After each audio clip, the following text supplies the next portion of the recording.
top story. Despite it perfectly quenching our thirst for blood and violence, the National Football League is not without controversy. Most recently, squeamish fans were in a tizzy over Buffalo Bills player Damar Hamlin's heart stopping on the field for just like a few short minutes. Now, here to agree with me under penalty of me getting my feelings hurt real bad is host of HBO's Game Theory with Bomani Jones. Bomani Jones, what's up, Bomani? How you doing, man? Fantastic. Do you find it a little strange that a peace-loving country like America would wholeheartedly embrace such a violent sport like football? I mean, if we're being honest, watching people knock each other around is typically kind of entertaining. Like, this is one of those things where sometimes we got to be honest with ourselves about what's going on here. And like, an inappropriate joke is not necessarily a joke that isn't funny. It's just not appropriate. That's kind of where we are with football. Like, we acknowledge that it's a lot of fun. It's just a question as to whether or not it's really appropriate. That's a very American conundrum. I appreciated that the news media focused on the hard news story, Damar Hamlin's feel-good recovery, instead of the pointless fluff of how players get mortally injured and who profits from it. But look, to compete with all the Super Bowl on-field violence, Rihanna needs to step it up during her halftime show and sing Umbrella while attacking a dancer with an umbrella. Absolutely. Now, moving on, obviously, there's big money in football, especially if you count all the cash made by DraftKings that was supposed to be spent on child support. Last year, partnerships with sports gambling companies and casinos represented a significant chunk of the NFL's record $1.8 billion in sponsorship revenue. Crap! I bet that it was $1.9 billion! I'm screwed! My daughter's college fund is gone! Bomani, are you comfortable with the normalization of sports gambling, and can I borrow $200,000?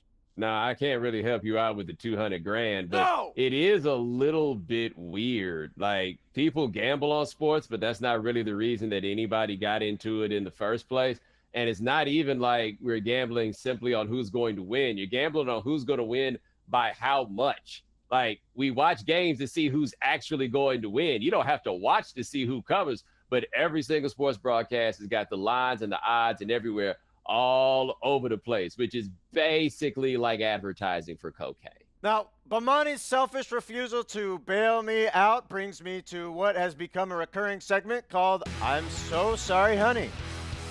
I'm so sorry, honey. I'll make back the money. I promise. Oh, God. And that's I'm so sorry, honey. The only threat to sports gambling is we still have bizarre non-gambling, non-digital currency pathways to upward mobility, and we all know the solution. Burn down the schools. You say you want to burn what? Schools. Burn the schools. Like, not just the books, the whole school? All Absolutely. the schools. That's where they hide the books.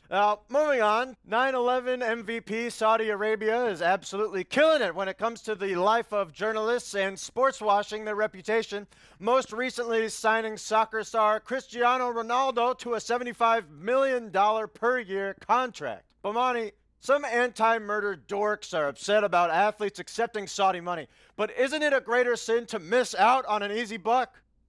Yeah, I've heard that argument before. If they think it's going to make anybody think any different about them, I think they have a drastic misunderstanding. They can have all the events in the world and they can do all the sports, but for the people whose minds they need to change, if they keep dressing the way that they dress, nobody's going to be convinced. I'm sorry. People just aren't as sophisticated as they seem to think. They don't think that just because you have sports stuff that it says anything about you as a person. Saudi involvement in sports could be good for their human rights record. If the sports journalists are giving on-camera commentary during the match, they can't be dismembered until after the post-game show. Now, obviously, the Saudi investment fund has a lot of cash to throw at sports, and if they're watching right now, I just want to say, this is not a news show. This is sports. For sure. Absolutely, for sure. Absolutely. Let me explain. We all have high-impact concussions. We all eat 5,000 calories per day, carb-heavy diets, and we've had to change the name of the show 15 times because it was offensive. But of course, we're not a sport unless we have brutal on-camera injuries. So, on the count of 3, drop the studio light upon thine head. And 1, 2. Oh my! Wow! Austin, that was awesome.